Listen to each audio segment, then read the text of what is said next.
Assalamualaikum warahmatullahi wabarakatuh. Alhamdulillahirabbil alamin. Assalatu wassalamu ala asrofil anbiya'i wal mursalin wa ala alihi wa sahbihi ajmain amma ba'du. Pemirsa Khilafah News, jumpa lagi dengan program kesayangan kita yakni Kabar Petang. Hari ini kita akan bahas tema-tema terkini dengan narasumber yang kredibel tentu saja dari sudut pandang Islam. Inilah Kabar Petang selengkapnya.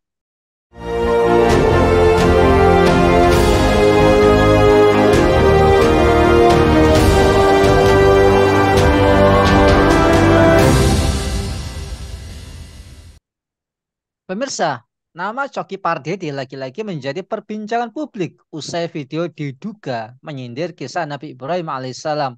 Momen yang menjadi sorotan ialah saat Adriano Colby bertanya kepada Coki dan Tretan perihal prank paling parah yang pernah terjadi. Apa prank terparah di muka bumi? Ucap Adriano Colby dikutip melalui Instagram @hilmi28 pada hari Senin 3 Juli 2023. Coki kemudian tidak dapat menjawab pertanyaan tersebut. Lantas Adriano menyebut bahwa prank yang terparah dengan jawaban yang mirip dengan kisah Nabi Ibrahim dan anaknya Nabi Ismail. Apakah Coki Pardede dan kawan-kawan memenuhi unsur penistaan agama? Apakah komika dan stand up comedy menjadi panggung bagi para pembenci Islam? Apa akar masalah subuhnya perilaku penista Islam? Untuk membahasnya, kami terhubung dengan Bung Iwan. Selamat Bung Iwan. Waalaikumsalam warahmatullahi wabarakatuh, Bung Nanang. Alhamdulillah sehat Bung ya. Alhamdulillah sehat. Baik, Bung. Ini kan ada ada sebuah peristiwa ya, yaitu omongannya Coki Pardede dengan kawan-kawannya, yakni Adriano Colby dan Tretan Muslim, yang diduga menyindir kisah Nabi Ibrahim ini sebagai prank yang terparah di muka bumi ini. Apakah perbuatan mereka memenuhi unsur penistaan agama, Bung Iwan? Baik, apa yang dilakukan oleh komika Coki Pardede dan kawan-kawannya ini bukan kali yang pertama ya, sudah beberapa kali memang sejumlah komika termasuk Coki dan Tretan ini melemparkan joke yang memang membawa unsur-unsur agama. Kalau kita lihat di sini, seharusnya ini memang masuk ke dalam ranah pidana penistaan agama memang ya.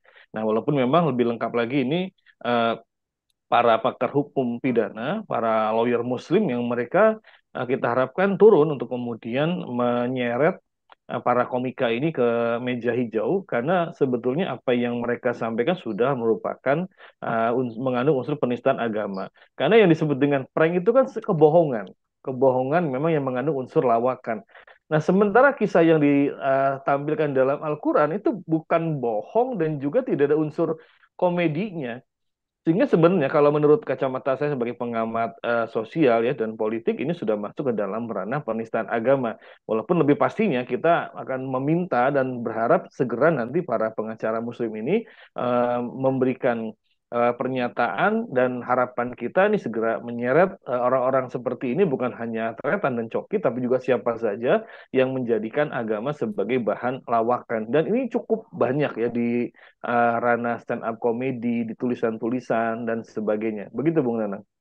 Iya, Bung Iwan, ini kan kalau kita lihat dunia stand up comedy Indonesia ini seringkali para komika ini membuat cerita-cerita yang jauh dari unsur kebenaran.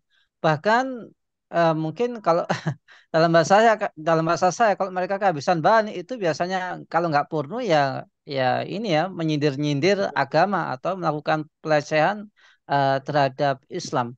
Apakah trennya kayak gitu, Bung Iwan?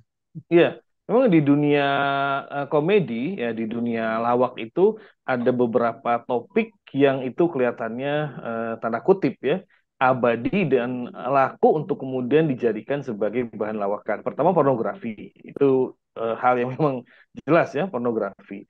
Yang kedua memang agama. Banyak para komedi, para komika yang mereka ini menjadikan agama sebagai bahan untuk lawakan. Karena memang ya kita juga melihat banyak unsur-unsur yang kalau memang orang itu memang ada niat untuk menjadikan lawakan itu bisa saja jadi bahan lawakan. Tapi kan unsur kepantasan, kepatutan apalagi bagi seorang muslim sangat tidak layak bila menjadikan ajaran agamanya sebagai bahan lawakan. Nah, dan ini juga sebetulnya menunjukkan hilangnya kreativitas dan kemudian hilangnya nalar sehat mereka untuk mencari bahan-bahan lawakan yang lebih berbobot dan juga sebetulnya lebih punya nilai yang sosial yang tinggi. Misalnya apa? Membuat lawakan yang bersifat kemudian sati tentang kondisi politik gitu kan ya, tentang tokoh-tokoh atau pejabat-pejabat sekarang yang mereka ini makin ke sini makin ke sana seperti itu. Itu sebetulnya akan lebih berbobot dan akan lebih kemudian memberikan nilai lebih di hadapan masyarakat kalau mereka membuat satir, membuat dark joke ya katakan ya, yang bersifat politik seperti itu. Tapi memang kalau orang satu memang sudah buntu, ya sudah kemudian hilang kreativitasnya, sudah nggak bisa lagi berpikir dengan jernih mencari inovasi-inovasi konten, akan seperti itu. Atau yang kedua, memang dari hatinya sudah ada unsur ingin melakukan penistaan agama karena ada dendam kepada agama. Yang kedua ini sangat mungkin. Jadi bukan sekedar karena mereka itu nggak kreatif, bukan sekedar sudah nggak pinter, tapi karena mereka sudah ada unsur dendam terhadap agama sehingga menjadikan Islam khususnya sebagai bahan lawakan mereka. Karena kalau diperhatikan apa yang dilakukan oleh Coki dan Tretan ini selalu agama Islam. Jadi seingat saya ya agama Islam belum pernah agama lain ini yang kemudian dijadikan sebagai bahan lawakan oleh Coki maupun oleh Tretan. Jadi memang menandakan ada unsur kebencian mereka terhadap agama Islam begitu. Iya, ya selalu Islam ya, nggak pernah ngomongnya agama lain gitu. Iya, Wah, saya lihat begitu. baik, Bung Iwan, lantas bagaimana hukum Islam untuk menyikapi pelecehan atau al-istiza terhadap syariat Islam itu sendiri? Ya, di dalam Islam istihza ya atau penistaan agama itu ada beberapa jenis ya. Yang pertama kalau ini menyangkut ajaran agama yang dia lakukan itu karena ketidaktahuan ya karena memang dia orang jahil ya orang bodoh begitu. Nah, ini nanti hakim masih bisa memberikan keringanan hukuman. Tapi kalau dia tahu jadi ini adalah ajaran agama dan kemudian dijadikan sebagai bahan lawakan ya, maka ini bisa kalau dia lakukan itu dengan tujuan untuk menghina, ini kategorinya sudah telah keluar dari agama Islam, sudah ridah seperti itu. Di dalam Al-Quran banyak ayat yang menegur orang-orang munafik yang mereka menjadikan agama sebagai bahan candaan, bahan lawakan, bahan bohong-bohongan seperti itu. Kalau ada unsur kemudian itikodi, keyakinan mereka seperti itu, ini bisa kategorikan ridah, keluar dari agama. Nah yang ketiga, ini yang berat, ya paling berat kalau sampai menista Rasulullah SAW. Karena para ulama jumhur itu sepakat menyatakan orang yang menghina Rasulullah itu ya mereka ini secara hukum itu sudah dikategorikan darahnya halal tumpahkan seperti itu ya. Dan bahkan sebagian ulama jumhur mengatakan tidak perlu menunggu pengadilan. Nah, ini kan yang sangat berat ya. Dan saya pikir harusnya ini kemudian hukum seperti ini disosialisasikan ya, disampaikan untuk apa? Untuk memberikan preventif kepada orang-orang yang ingin melakukan penistaan agama. Nah, masalahnya sekarang ketika kita bicara masalah hukum penistaan agama, justru banyak tokoh muslim yang selalu kemudian mengatakan ya kita jangan terpancing emosi, jangan sabar, jangan gampang marah, harus sabar ya. Dan kemudian nggak menceritakan apa dampak dan konsekuensinya kalau ada orang menista agama. Sehingga kemudian orang justru makin berani. Ya di alam demokrasi seperti sekarang orang makin berani karena mereka tahu dan mereka sudah mengalami selalu ada kemudian kelompok-kelompok Islam atau orang-orang Islam yang mensupport mereka, mendukung mereka, membela mereka. Ya Panji Gumilang saja membelanya banyak, ada seperti itu ya. Apalagi yang komika kayak begini tuh ada juga. Yang memang mereka selalu memberikan pembelaan dengan alasannya apa? Ini masalah penafsiran, ini masalah kemudian juga kebebasan berpendapat dan sebagainya.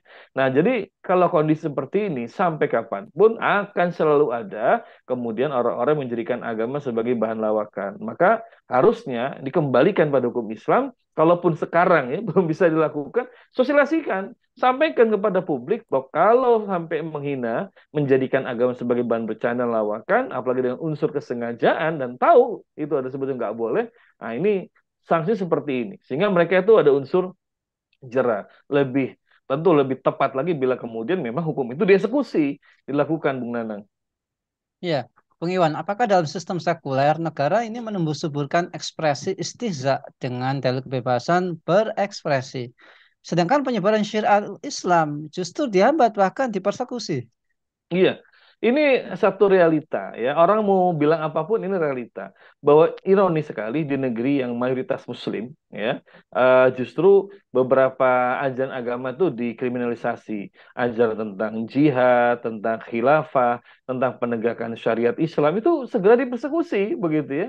Tapi kemudian hal-hal yang bersifat seperti ini ya, jokes segala macam itu kemudian banyak orang yang tidak tidak apa namanya tidak langsung kemudian marah ya.